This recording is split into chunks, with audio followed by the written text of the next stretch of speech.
So how did he steal Old Boy? I'm confused. Because Kanye left the beat up on at the studio. It was, he walked in, it was playing, and Kanye wasn't there. So he laid a verse and put it out before Kanye even knew. before Kanye even knew. So Kanye didn't give him that beat. He stole it. So imagine if I left the beat up on the studio board and I go to the store and somebody runs in, lays a verse, and then goes and puts it out without telling that person. That's stealing. When Dame Dash says Cameron built a multi-million-dollar career off Jay-Z's beats, that one hits deep. Especially when Cameron's the one who's been saying for years that Jay-Z was the one who stole his style first. See, this isn't just another roc-a-fella story. This is two Harlem legends talking about the same history from completely different angles.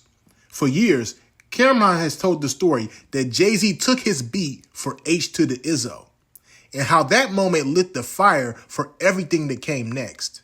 But now, Dame Dash is flipping the whole narrative, saying that Cameron was the one who took Kanye's beat for Old Boy without permission and built an empire from it. And this is where the story gets crazy, because Dame takes it past the music. He said Cam's business moves were intentional, that he might have used those moments to drive a wedge between him and Jay-Z.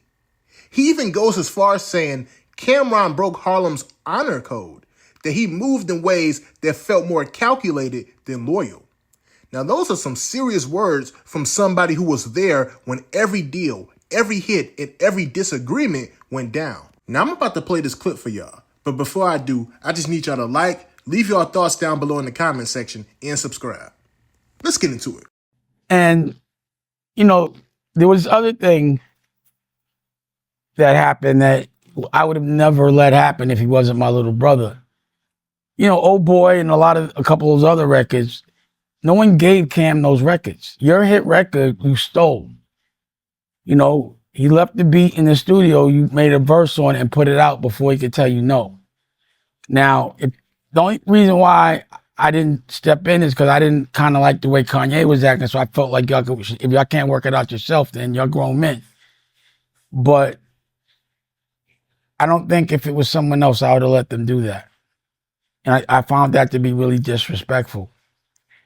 And now that I look at the things that you did that Cam did that were disrespectful, I'm starting to think that he did it on purpose to ruin my relationship with Jay. And I say that because I look how he treats the Dipset. After that thing, he left them all. And that's, again, I'm just telling you, I didn't like him leaving the Dipset.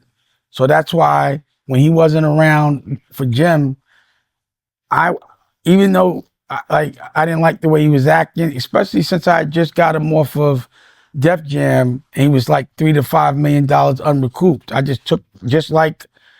It was like he got to file for bankruptcy and have no debt, start all over with no debt, but it wasn't bankruptcy. I did that for him. And I don't like that now. He's a person that addresses all this shit on the show, but when I address it, now he don't want to have any accountability and answer or say anything about what I said about him. That's not chatty patty when we talking about what we doing. Only reason why I don't like it is because you could have called me. But now that we doing that, you started this. Remember that. This way we're doing is the way you're teaching people how to do things. I have to answer the things that you brought up.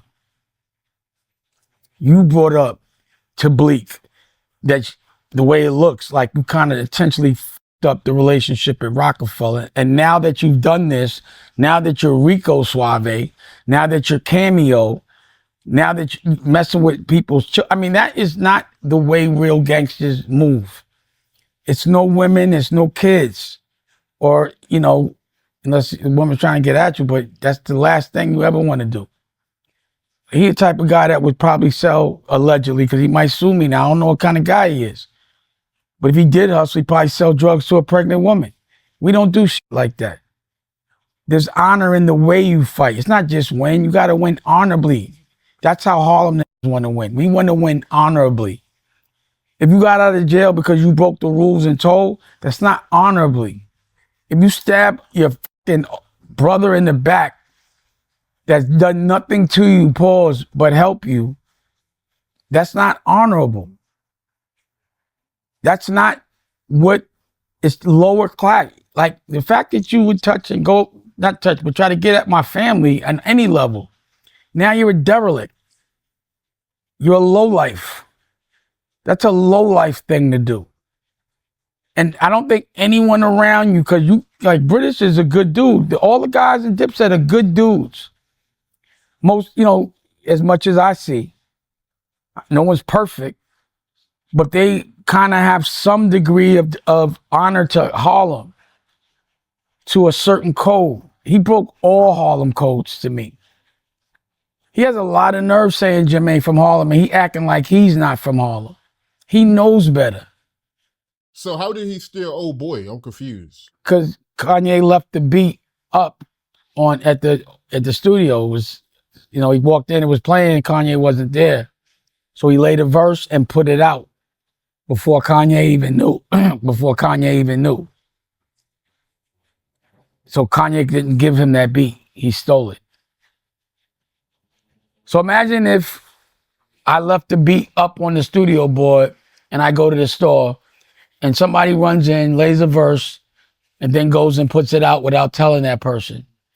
That's stealing. There's no deal. I never said baseline was for everybody just take what they want and walk out. It's like the more I'm looking at it, I'm like, this nigga was like, he probably thought he was punking me or something. Because that's some shit. It's like, you don't disrespect the man's house that looked out for you like that. You just don't. So I was at fault. It was Cam. I should have got him out of there. Pause. But I just couldn't do that to Harlem. But I just did, I was younger. It wouldn't happen again though. But based on what he just tried, I'm not surprised. The crazy part about this whole situation to me is that Cameron wouldn't be who he is today if he let Jay-Z or anybody else bully him into mediocrity. That's the part people miss when they talk about Dame Dash, Jay-Z, and Cameron. Yeah, there's ego, there's money, and there's business, but underneath it all, there's identity. There's this unspoken question in hip-hop that every artist faces at some point. Are you going to play your position, or are you going to create your own lane? Cam chose the second option, and that's why he's still relevant, still respected, and still making moves 20 years later. Because he didn't wait for anybody's approval. He didn't sit around hoping the system at roc-a-fella would hand him success. When he felt like Jay-Z stole that H to the Izzo beat, he didn't fold. He flipped the script. He used that same energy, that same drive, and said, I bet. I'll make my own hit then. That's how Old Boy was born. And whether you believe Dame's version or Cam's version, you can't deny the outcome. Cam turned that moment into a business move. He took control of his narrative, built a multi-million-dollar brand out of Harlem, and put Dipset on a pedestal that still gets talked about today. Jay-Z might not have liked it. He might have looked at Cam as a rebel inside the rock. But here's the truth. He respected it. Because even Jay-Z understands power when he sees it. And no matter how you feel about either one of them, they both represent two different sides of the same mindset. Ownership. Dame Dash fought for ownership. Jay-Z mastered it, and Cameron earned it. And that's why I say the real takeaway here isn't about who stole a beat or who said what. The lesson is about knowing your value in any business situation.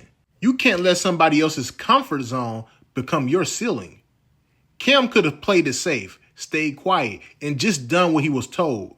But that would have kept him small. Instead, he took a risk, doubled down on himself, and made history.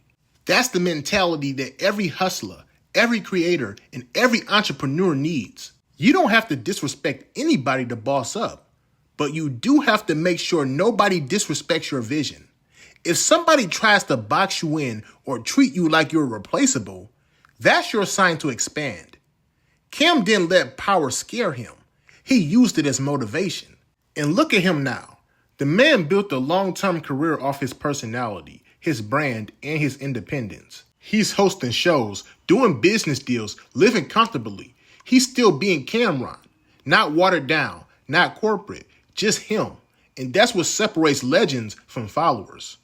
To me, this story isn't about beef. It's about confidence. It's about having enough belief in yourself to say, I'm not here to fit in. I'm here to win. That's the message right there.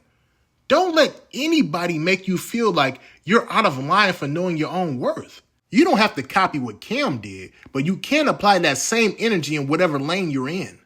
Boss up, take your shot, and make sure nobody writes your story for you. So let me ask y'all this. Do you think Cameron was wrong for how he handled that situation? Or was it just business and survival in the game? And if you were in Cam's shoes and felt like your sound was being taken, would you fight back the same way or move different? Let me know your thoughts down below in the comment section and make sure you like and subscribe. Peace.